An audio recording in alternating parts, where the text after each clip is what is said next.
Well, hello everybody. This is Dave Cutler again, getting back with you into part 2 of our 7-part series on financial freedom. And today what I'm going to talk to you guys about is life insurance. And the question that a lot of people ask is, do I need it or do you need life insurance? The way to figure this out is if somebody depends on your income. Basically, if you were to pass away and your family would be financially devastated by that loss of income, then you need life insurance. Examples: married, kids, mortgage debt. You should definitely have something in place to protect your family if your paycheck were to be lost.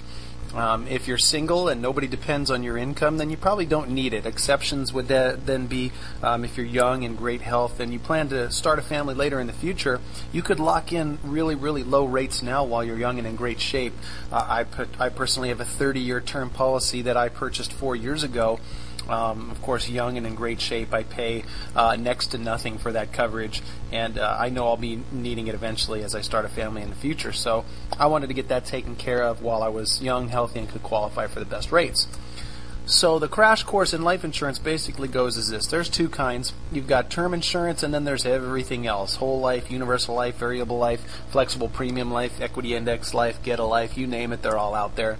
These are insurance policies that combine savings and insurance together.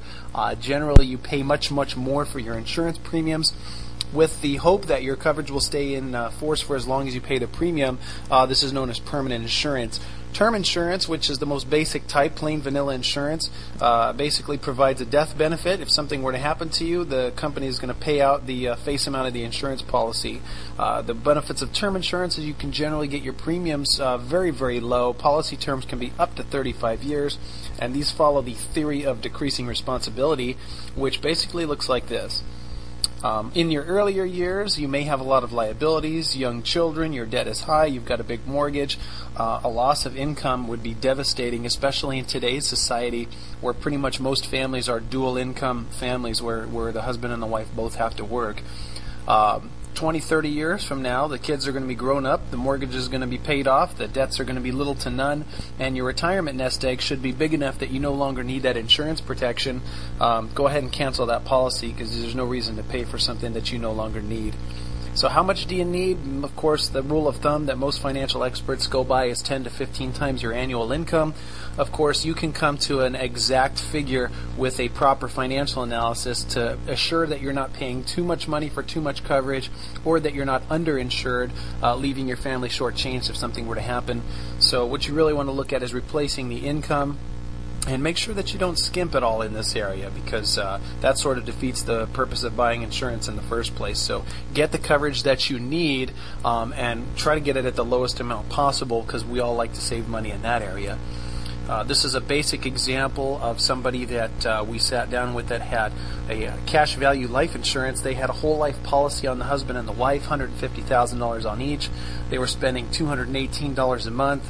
And generally in these type of policies, you're looking to get back at the end about 50% or so of the face value of the policies. So they had about $300,000 of total coverage, which means 50% of that, they'd get back about $150,000 at retirement age 65. Had they purchased a term life insurance policy and kept their investing separate, you can see they were able to purchase much more coverage for their premium dollar, 3 times the coverage for only $67. And they were able to take that $151, invest that separately into a 401k, a Roth IRA, or even a 529 college savings plan. Some of it could have gone in there. But of course, at this stage, we put it into a Roth IRA, and they could average a 10% rate of return, which is not all that difficult to find. You can see the big difference, a little over $500,000. So, of course, many financial experts will agree with what I've just told you. Don't take my word for it. Do your own research. Eric Tyson put out the Personal Finance for Dummies book, and this basically goes over, save you, hours of time and thousands of dollars just by term life insurance. The only exception would be if you're looking at using permanent insurance for some sort of estate tax planning purposes. You may want to look into it at that stage of the game. So how long do you need it for? Well, you definitely don't need it forever. Many financial experts recommend having it for as long as somebody's dependent on your income. Again, once you have enough savings in retirement then you can get rid of that policy. Of course, when your youngest child is at least about 23 years old, they should be self-sufficient at that stage of the game. And you know what? Go ahead and drop that insurance policy once you are self-insured and no longer need to pay for it. Of course, don't take my word for it. Please consult with your financial professional to calculate exactly how much coverage you need and for how long. And of course, I can do just that for anybody who wants me to. So, hope that helps you all out today. I know it's not the most fun thing to talk about, but it is a necessary tool in making sure that your family's financial future is protected should something happen, God forbid, to one of those income earners that are bringing in money to that family. So please don't hesitate to shoot me an email or give me a call if you have any questions, and I hope I was able to help you all out today. So thanks so much, and we'll talk with you soon.